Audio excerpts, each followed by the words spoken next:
Hello friends, मैं हूं आपका दोस्त सौरभ। काफ़ी समय से राजगीर घूमने का प्लान बना रहे थे, लेकिन जब से राजगीर जू सफारी और ग्लास ब्रिज के बारे में सुना, उत्सुकता बढ़ गई। फिर क्या था, हम 4 दोस्तों ने प्लान बनाया और 2 जून को सुबह 4 बजे निकल पड़े राजगीर की रोमांचक सफ़र पर। यूँ तो हम यहाँ सुबह 7 बजे ही पहुँच गए, लेकिन एंट्री टिकट के लिए गेट खुलने का समय 8 बजे का था। गेट के बाहर ही 300 से अधिक लोगों की लाइन लगी थी। ऊपर से सुबह सुबह इतनी तेज धूप से हम सब परेशान थे। तभी वहां अनाउंसमेंट किया जाने लगा, अपनी गाड़ियां पार्किंग में ही लगाएं, अन्यथा जू सफारी प्रबंधन द्वारा पहियों की हवा निकाल दी जाएगी। फिर क्या था, हम लोगों ने भी गाड़ियां पार्किंग में लगाई। पार्किंग शुल्क के रूप में 50 रुपये जमा किए। अब गेट खुलने के बाद अंदर जू सफारी के एंट्री के लिए 100 रुपये का टिकट तथा ग्लास ब्रिज के एंट्री के लिए 100 रुपये का अलग से टिकट लेना था। कुछ देर तक लाइन में लगने के बाद अपनी बारी आने पर हम लोगों ने अपना टिकट लिया। इसके बाद जब अंदर गए तो जू सफारी का टिकट लेने के लिए फिर से लाइन में लगना था। खैर, इन्हीं कोशिशों में 9:30 बज चुका था। भूख काफ़ी लग चुकी थी, इसलिए हम सब कैंटीन गए। वहाँ समोसे कोल्ड ड्रिंक्स लेने के बाद हम लोग जू सफारी के लिए एसी बस से 1.5 घंटे के सफ़र के लिए निकल पड़े। सफ़र की सुरक्षा का अच्छा प्रबंध किया गया है। राजगीर सफारी में हिरन, जंगली सुअर, भालू, तेंदुआ, बाघ और शेर जैसे जानवरों को शामिल किया गया है। जू सफारी के दौरान सफारी के बारे में बताने के लिए सभी बसों में एक गाइड है, जो सफारी और जानवरों के बारे में पर्यटकों को बताते हैं। गाइड ने हमें बताया कि किस प्रकार से बिहार सरकार ने बिहार पर्यटन को विकसित करने के लिए राजगीर में जू सफारी और नेचर सफारी बनाने का निर्णय लिया। 472 एकड़ में फैले इस जू सफारी का शुभारंभ 20 फरवरी 2020 को किया गया। इसे बनाने में लगभग 177 करोड़ रुपए खर्च हुए। जू सफारी का आनंद लेने के लिए पूरी तरह से मजबूत ग्लास प्रूफ एसी बसों के द्वारा सफारी कराया जाता है। सब कुछ बहुत ही अच्छा है, लेकिन मेरी माने तो यहाँ घूमने के लिए आप सर्दी या बरसात का मौसम ही चुनें, क्योंकि गर्मी आपको बहुत परेशान कर सकती है।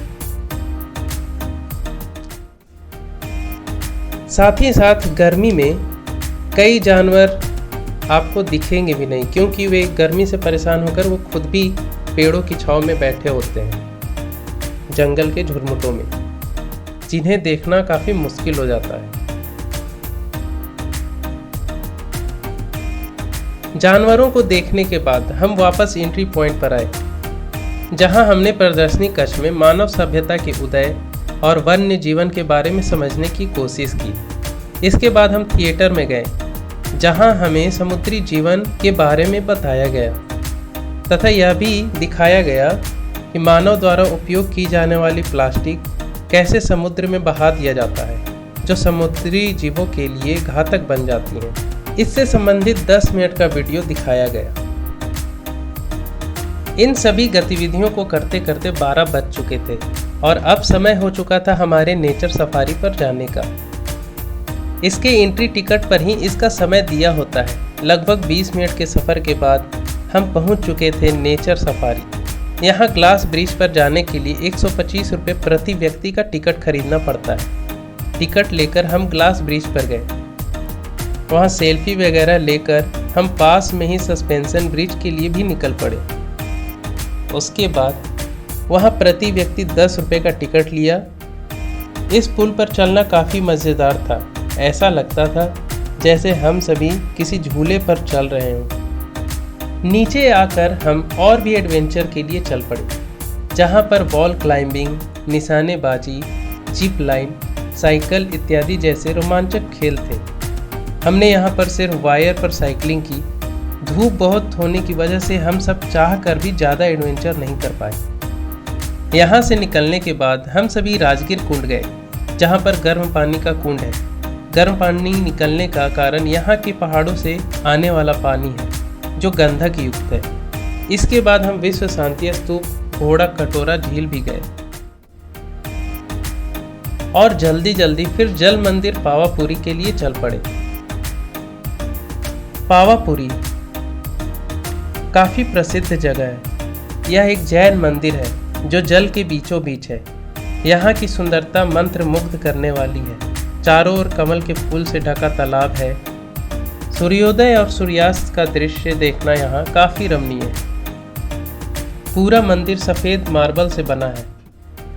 हम सभी काफ़ी थक चुके थे, इसलिए हमने घर वापस लौटने का फैसला किया। इस सफ़र को हमने एक ही दिन में पूरा किया।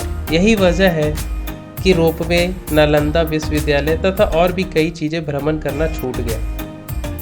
आप भी अगर राजगीर घूमना चाहते हैं तो एक सप्ताह या कम से कम 2 से 3 दिन तक राजगीर में रहकर ही घूमने की योजना बनाएं। राजगीर जू सफारी सच में बिहार पर्यटन को बढ़ाने के लिए बिहार सरकार के द्वारा किया गया एक शानदार प्रयास है।